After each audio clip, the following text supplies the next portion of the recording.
بصوا يا جماعة، شايفين الشجر اللي موجود بعيد هناك دوت؟ شايفين ده كل اللي عليه ده الاسود دوت بط. كل ده الشجر ده كله اهو، كل الاسود ده بط. احنا دلوقتي بقى هنروح بالمركب ان شاء الله، هنحاول ان احنا نصطاد، ناخد المركب ونروح ان شاء الله. دلوقتي هنروح اليمة التانية كده ونشوف. هصور لكم، هحاول اصور لكم برضو الطير ده من بعيد كده. هو مش بط بس، يعني في كذا نوع من الطير. تمام، هنحاول نروح هناك، بس هو المشكلة برضو ان هو اول لما بيشوفنا كده قربنا منه بيطير اهو. يعني بص احنا كده بعيد عنه بشوية برضو. ما شاء الله، شوف قد ايه يعني. الشجر كل الاسود دوت كل ده بط. بط بقى وطيور تانية، احنا ما بصراحة ما قربناش، يعني بنقرب بيطير. ف هنروح بقى دلوقتي ايه، هندور على مكان تحت الشجر دوت كده ونعمل فخ. تمام، احنا معانا سمك كده وهنحطه في الفخ وهنسيبه. فهنا بندور على المكان. فضلنا بقى كده ايه، هنا احنا لسه ما عديناش في الناحية التانية اللي هو تحت الشجر. لسه بقى الأول هنروح تحت الشجر عشان خاطر نعرف إن احنا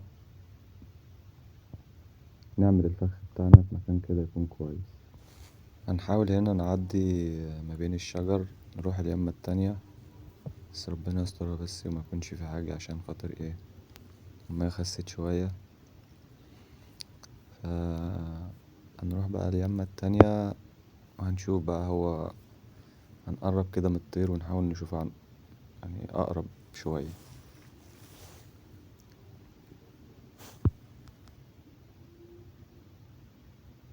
وهنا كده عدينا اليمة التانية.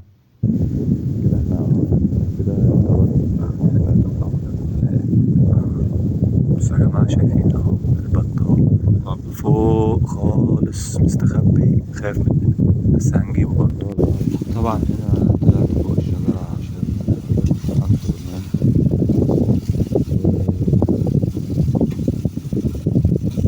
هنعمل بقى الفخ.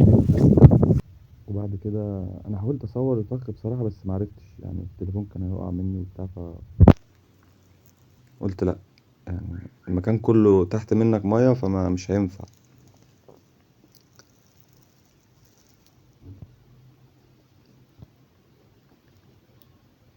طبعا هنا خلصنا الفخ كده ونزلت. وهنروح بقى ايه، نروح مكان تاني نحط كمان فخ. وبعد كده ايه، نمشي وربنا يسهل بقى، وايه احنا ونصيبنا.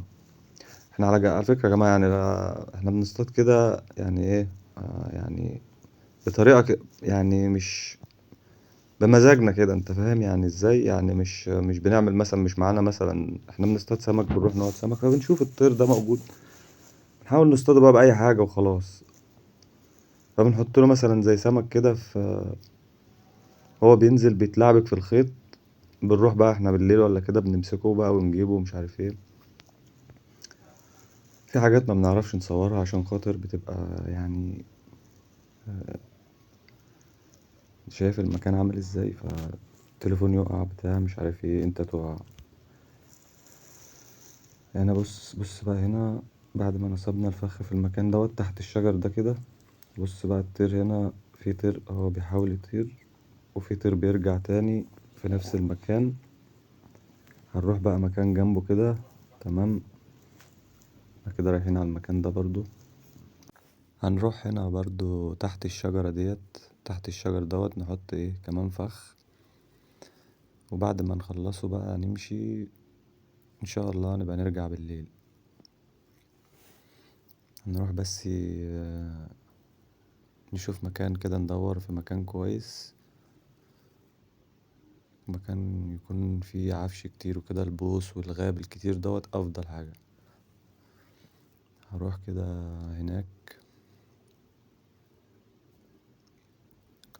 طبعا الطير اول ما بقرب بيطير، بس عادي يعني بيرجع على طول، يعني ما بياخدش وقت. اهو بص بيطير ازاي، بيهرب. مع ان انا بعيد عنه لسه كتير برضه، بس هو كده مجرد ما بيحس بأي حد واحنا على فكرة ما بنصطادش لا ببنادق ولا بأي حاجة خالص، يعني هو ده بس كده كده ممكن يعني مش على طول برضو يعني. اوقات كده بنبقى فاضيين فبنعمل كده عادي يعني، ما بتاخدش معانا وقت، بنتسلى يعني. بس وهنا نصبت بقى هنا الفخ التاني في قلب المكان دوت كده، بس سامحوني يعني معرفتش اصور لان والله كنت يعني هقع والمركب غرزت وحاجات وهدومنا اتبهدلت، فالتليفون كان هيقع في المية، فمش هينفع في حاجات ما بعرفش اصورها. وان شاء الله باذن الله استنوني في فيديو جديد.